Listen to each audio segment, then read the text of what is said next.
Hello दोस्तों, नमस्कार। मैं मुकेश मौर्य आपका स्वागत करता हूं अपने यूट्यूब चैनल टैंक फिश कस्ता में एक कदम फिश फार्मिंग की ओर।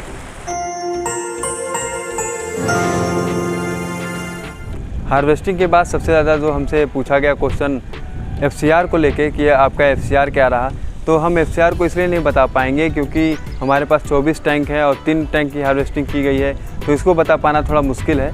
इसलिए हम आपको FCR बताएंगे, लेकिन लास्ट में जब पूरी हमारी हार्वेस्टिंग हो जाएगी तब हम आपको बताएंगे। और इसी से ख्याल आया कि क्यों ना लोगों को FCR से ही रिलेटेड बात किया जाए, FCR बताया जाए कि FCR क्या है और हमें कैसे मेंटेन करना चाहिए और FCR कितना होता है फिश का, ये सब बातें हम बताएंगे आपको। इससे पहले एक बात और बता दें कि हम व्हाट्सएप ग्रुप को भी रन कराते हैं, जिसमें फिश फार्मर लोग ऐड होते हैं और अपने प्रॉब्लम को वहाँ शेयर करते हैं, और वहाँ जो पहले से ऐड हैं वो लोग आपके प्रॉब्लम का सोल्यूशन देते हैं, या आप भी अपना सजेशन वहाँ दे सकते हैं, या आपको कोई दिक्कत होती है आप प्रॉब्लम वहाँ शेयर करिए, और जो पहले जुड़े लोग हैं वो आपको हर एक प्रॉब्लम का सोल्यूशन बताएंगे, आप डिस्कस करेंगे हर बात का, तो बहुत आपको फिश फार्मिंग से रिलेटेड सारी बातें पता चल जाएंगी। आप हमारे चैनल को अभी तक सब्सक्राइब नहीं किया है तो सब्सक्राइब कर लीजिए, क्योंकि हम ऐसे ही फिश फार्मिंग से रिलेटेड बहुत सारी वीडियो लाते रहते हैं जो आपके लिए बहुत काम आने वाला है। आप फिश फार्मिंग करने वाले हैं, आपकी हर एक प्रॉब्लम का सोल्यूशन मिलेगा। सबसे पहले बात करेंगे कि FCR क्या है। FCR एक इंग्लिश वर्ड है जिसका फुल फॉर्म है फीड कन्वर्जन रेशियो, यानी कि हम फीड को कितने रेशियो में कन्वर्ट कर रहे हैं या किस अनुपात में हमारा जो फीड है वो कन्वर्ट हो रहा है कि बॉडी वेट में, फिश के बॉडी वेट में। तो हम जैसे एक एग्जांपल के तौर पे हम आपको समझाते हैं सरल भाषा में कि जैसे हमने 1.5 kg फीड खिलाया हमने किसी फिश को, तो वो 1 kg वेट हुआ, तो हमें 1 kg वेट बढ़ाने के लिए जैसे हमने 1.5 kg का फीड खिलाया, तो यानी कि हमारा जो FCR है वो 1.5 है।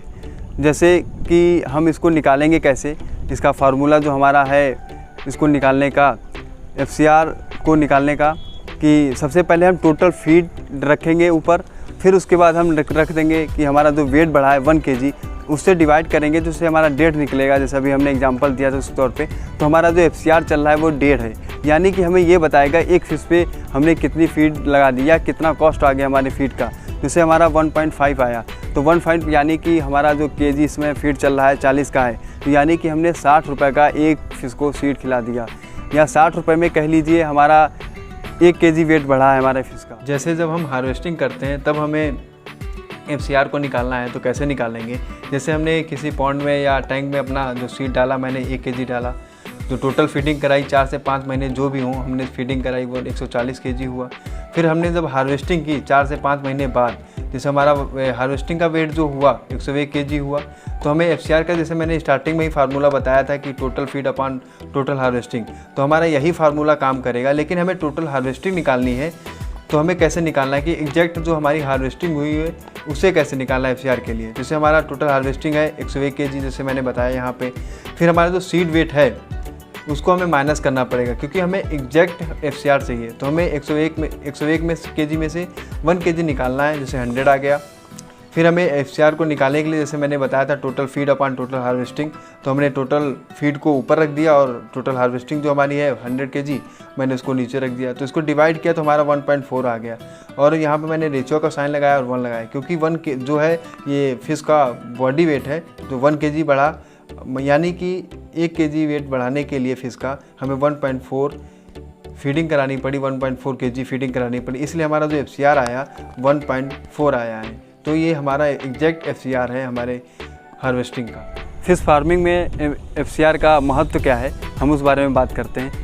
जो हमारा FCR है वो सबसे ज़्यादा महत्व करता है फिश फार्मिंग में, क्योंकि हमारा जो FCR है अगर अप डाउन है तो हमारे लॉस और प्रॉफिट पे डिपेंड करता है। अगर हमारा FCR जो है कंट्रोल में है तो हमारा प्रॉफिट होने वाला है बहुत ज़्यादा। अगर हमारा जो FCR है हमारे जो अनुपात होना चाहिए उससे ज़्यादा अगर है तो हमारा लॉस होने वाला है, हमारा जो प्रॉफिट है बहुत ना के बराबर होगा। इसलिए हमेशा हमें FCR को कंट्रोल में रखना चाहिए। जैसे हमें फिश पे आने वाली लागत को भी हमारा FCR बताता है कि हमने कितनी फीडिंग की लागत लगा दी है, इसलिए हमेशा FCR को हमें मेंटेन करना है। FCR को एक जो हमारा चाहिए वही लेके चलना है। जैसे हम पानी की क्वालिटी को हमेशा चेक करते रहते हैं कि हमारा अमोनिया तो नहीं बढ़ा, हमारा ये तो नहीं बढ़ा, हमारा वो तो नहीं बढ़ा, हमारा ऑक्सीजन का क्या है, ये सब बातों को ध्यान रखते हैं। वैसे हमें भी हर महीने या हर हफ्ते में जैसे हम एवरेज वेट निकालते हैं फिश का, जैसे हम सैम्पलिंग करते हैं उस समय भी हमें कैलकुलेट कर लेना चाहिए ओरली कि हमारा FCR क्या चल रहा है। अगर हमारा FCR ऊपर नीचे हो रहा है तो हमें उसे मेंटेन कर लेना चाहिए। इसलिए हमेशा FCR को बहुत ज़्यादा फ़िश फार्मिंग में महत्व दिया गया है कि हमारी फ़िश पे कॉस्ट को बढ़ा देता है, कॉस्ट को कम कर देता है। हमेशा हमें अपने FCR को ध्यान में रखना है। अब हम बात करेंगे कि FCR किन किन बातों पे डिपेंड करता है फ़िश फार्मिंग में। सबसे पहले हमारा आता है फ़िश हेल्थ। अगर फ़िश का हेल्थ सही नहीं है तो हमें जो FCR चाहिए हम कभी भी मेंटेन नहीं कर पाएंगे। इसलिए हमें हमेशा अपने फ़िश की हेल्थ को लेके सतर्क रहना है, उनका देखभाल करना है, लापरवाही कोई नहीं करनी है। दूसरा फैक्टर है जैसे हमारा जेनेटिक्स फ़िश का। अगर फ़िश का जेनेटिक अच्छा नहीं है तब भी ग्रोथ नहीं होगा।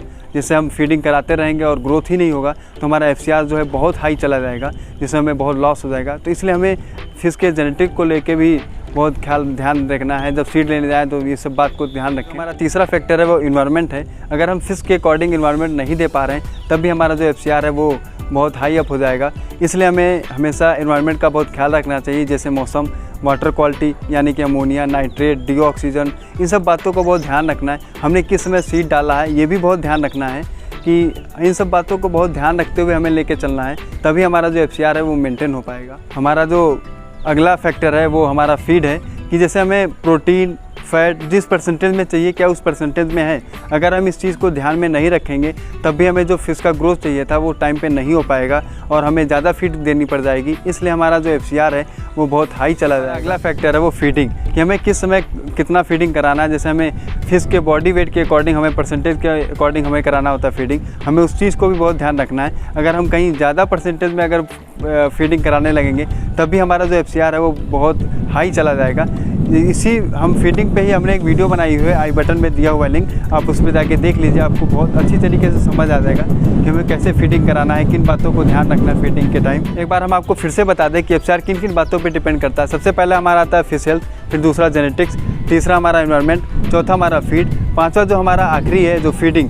हम इन सब बातों को अगर ध्यान रखें तो हमारा जो FCR का रेशियो है हमेशा मेंटेन रहेगा और हमारा जो फिश पे कॉस्ट आने वाली है वो हमेशा कम रहेगी और हमारा जो प्रॉफिट है सबसे ज़्यादा होगा। इसलिए हमें इन सब बातों को ध्यान रखना है और FCR के रेशियो को मेंटेन करना है। मैं आशा करता हूँ कि FCR से रिलेटेड सारी बातें आपको पता चल गई होंगी।